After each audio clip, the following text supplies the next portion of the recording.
সবাইকে আমার চ্যানেলে স্বাগতম। আজ আমি আপনাদের দেখাবো কিভাবে সহজেই একটি ফেসবুক পেজের status page is at risk অর্থাৎ রেড স্ট্যাটাস থেকে গ্রিন স্ট্যাটাসে ফিরিয়ে আনব। প্রথমে পেজের কোয়ালিটি চেক করতে হলে আপনি আপনার পেজের প্রোফাইলে চলে আসুন, তারপর 3টি ডটে ক্লিক করুন। পেজ স্ট্যাটাস নির্বাচন করুন। আমার এই পেজটি বর্তমানে রেড স্ট্যাটাসে আছে, অর্থাৎ এই পেজটি বিপদে আছে।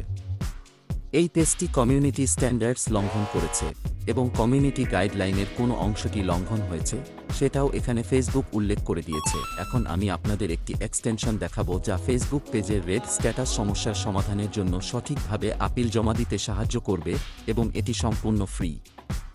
চলুন এক্সটেনশন ম্যানেজারে যাই এবং ডেভেলপার মোড বাটন চালু করুন। এখন একটি জিপ ফাইল ডাউনলোড করতে হবে, আমি কমেন্টে দিয়ে দিব, ওখান থেকে ডাউনলোড করুন।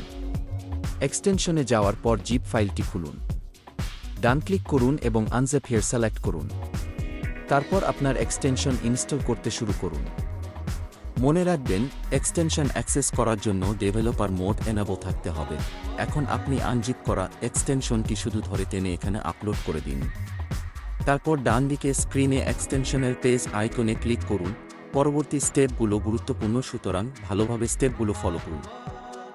এখানে বলেছে, যদি আপনার পেজ আমাদের কমিউনিটি স্ট্যান্ডার্ডস লঙ্ঘন করে এবং আপনি ফেসবুকের সিদ্ধান্তকে পুনর্বিবেচনার জন্য আবেদন করতে চান, তাহলে আপনি নিচের স্টেপগুলো ফলো করে আবেদন করতে পারেন। প্রথমে আপনার পেজের ইউআরএল লিঙ্কটি কপি করুন এবং এটি পেস্ট করুন। পরবর্তী, ফেসবুক কর্তৃপক্ষের কাছে আপনার পেজের কমিউনিটি স্ট্যান্ডার্ডস লঙ্ঘন সম্পর্কে ব্যাখ্যা করুন এবং তাদের থেকে পর্যালোচনা করার জন্য অনুরোধ করুন। এরপর আপনাকে আপনার পেজের একটি স্ক্রিনশট নিতে হবে যেই অংশটিতে রেড স্ট্যাটাস রয়েছে। এখন আপনার স্ক্রিনশট নিয়ে ছবিটি এখানে আপলোড করুন এবং আপলোড হয়ে গেলে নিচের অপশনটিতে টিক চিহ্ন দিন। এখানে মূলত আপনার পেজ কী কারণে রেস্ট্রিকশনে পড়েছে সেটা উল্লেখ আছে এবং আপনি এই সিদ্ধান্তে একমত নন সেটা বলা আছে। শেষে সাবমিটে ক্লিক করুন এবং ফলাফলের জন্য অপেক্ষা করুন। যখন প্রোগ্রেস বার 100% পৌঁছাবে, যদি আবেদনটি সাকসেসফুলি সাবমিট না হয় তবে দয়া করে 1 থেকে 2 ঘন্টা অপেক্ষা করুন এবং আবার আবেদন জমা দিন। সাধারণত এই টুলটি দ্রুত কাজ করতে শুরু করে এবং কয়েক মিনিট থেকে 24 ঘন্টার মধ্যে ফলাফলের নোটিফিকেশন চলে আসে। এখন আমি পেজে ফিরে যাব এবং চেক করব।